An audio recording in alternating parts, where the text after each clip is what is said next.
What's going on, guys? My name is Wade with TechDaily. So if you're deciding between the iPhone 15 Pro and the 15 Pro Max this year, there's really three main things you need to consider. Obviously, price is the first. The Pro Max is $200 more expensive. It's also the bigger device, of course. And I know some people are willing to pay extra for that larger screen. But the third thing, which is sort of new this year, is that the iPhone 15 Pro Max actually has a slightly better camera. Well, I guess I should say it has more capabilities, and that's what I want to go over in this video. Now, on paper, both the iPhone Pros have basically the same hardware specs. They both have a 48 megapixel main lens for regular everyday pictures, seemingly the same 12 megapixel telephoto lens, but spoiler alert, that's what's actually different here, and the same 12 megapixel 120 degree ultra wide. The front cameras are exactly the same 12 megapixel lenses, so no matter which phone you get, your selfies will look identical. But let's now talk about what the iPhone 15 Pro Max can do that the regular 15 Pro cannot. The 15 Pro Max this year has a brand new periscope telephoto lens. You might have heard those buzzwords when the rumors for this phone started picking up, but basically what it means is that this phone has better zoom capabilities than the regular 15 Pro, along with a couple other features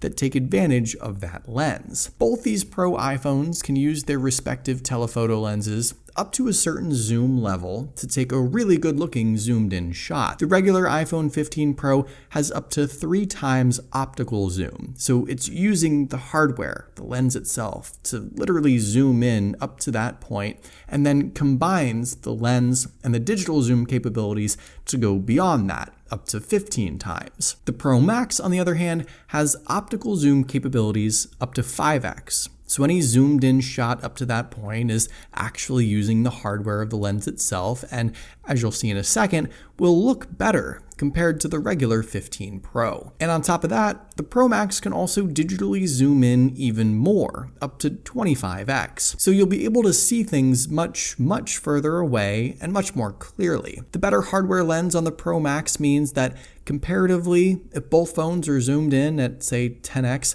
the Pro Max will have a better, clearer looking zoomed in image because it's a better lens. And I'll show you what that looks like in a minute too with some picture samples. The other thing to note, while both phones can utilize the telephoto lens for portrait pics, they have different focal length presets based on their maximum optical zoom capabilities. On the regular 15 Pro, you can switch between 1x, 2x, and 3x zoom for portrait pics, while the Pro Max has 1x, 2x, and 5x options. And those differing portrait picture zoom presets will produce fairly different looking shots with a subject and background blur. Now, besides those things, everything else between these two phones is going to be the same, camera-wise. So I guess if that's all you wanted to know, thanks for watching. But flipping through the different shooting modes and settings, even the more pro-centric camera features, like the format settings, high megapixel shooting, ProRes, RAW, it's all identical across both phones. And I'll show you that in just a moment. Before we jump into some picture samples though, I do want to thank this video's sponsor, Bellroy. Bellroy's new 3-card leather case is a classy and practical leather wallet case that pairs perfectly with the iPhone. Bellroy's cases are made from recycled plastic, that's what helps keeps its shape and absorb some of the impact during a drop, and are covered in a premium top grain leather, ethically sourced from responsible gold-rated tanneries certified by the Leather Working Group. They're the perfect combination of style and protection with a timeless, classy design and premium leather look that'll age beautifully. That also protects your phone from top to bottom. There's a raised lip for the screen, additional edge for the camera bump, covered buttons, precise cutouts. It's protective without being bulky. The main feature of this case though is its integrated storage for up to 3 cards, credit or debit cards, IDs, membership cards. The compartment is covered by a magnetic trap door. It firmly closes shut and keeps everything safe. I actually tried shaking the cards out, but they're all staying in there. And what I like most is that the card holder isn't bulky or sticking out from the backside of the case. It's not even obvious that this is a wallet case at all. Bellroy's 3-card case is the perfect all-in-one setup for for both protecting your shiny new iPhone and allowing you to travel with just the bare essentials. Click the link in the video description below to get 10% off any of Bellroy's products. So like I alluded to at the start, if you're just going to be taking regular old pictures with your iPhone, the standard images on both phones are going to look exactly the same. If you're shooting in pretty much any other mode besides zoom or portrait, there's no difference in image quality, resolution, detail, color, contrast, exposure, or anything else you can think of, provided you tap to focus in the same area or your scene or subject doesn't change in between shots. But generally speaking, the image and video results you get with everything but zoom and portrait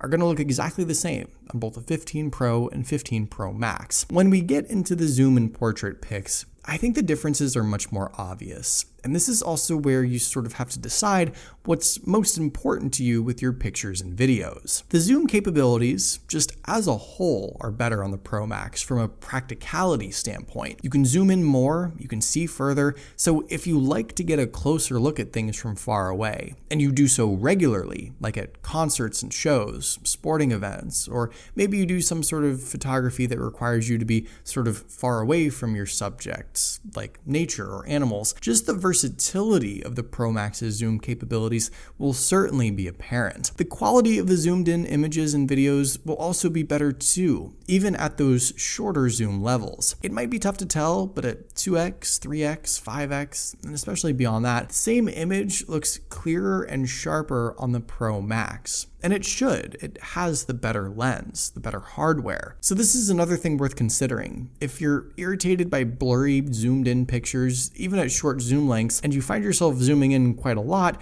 then the Pro Max may be worth it. The other thing to consider is that with portrait pics, the Pro Max has that 5x portrait zoom look. And you can see here as we jump from 1x to 2x to 5x, you get a totally different looking image from the same distance. The 5x zoom for portrait pics obviously allows for your subject to be further away, and it also brings in your background closer and with much more blur. Now, I'm not a portrait photographer. I don't even utilize these different portrait modes myself all that much, but for the Pro Max, this is a unique, separate option that isn't offered on the regular 15 Pro. Now, as we flip through some more picture and video samples here, I want to just offer a few more thoughts as you maybe think about which of these phones is right for you. While the utility of the zoom on the Pro Max is certainly there, you sort of have to think about whether or not that's worth an extra $200. Yeah, the Pro Max also has the bigger screen, so factor that in, but it's not like the Pro Max has any additional features and specs beyond that. If you like the big screen, the extra camera features are a nice bonus, but I don't know that I would buy the Pro Max specifically because of the camera features alone. And if zooming in on stuff is like your main concern, then honestly, Samsung's S23 Ultra with its super zoom capabilities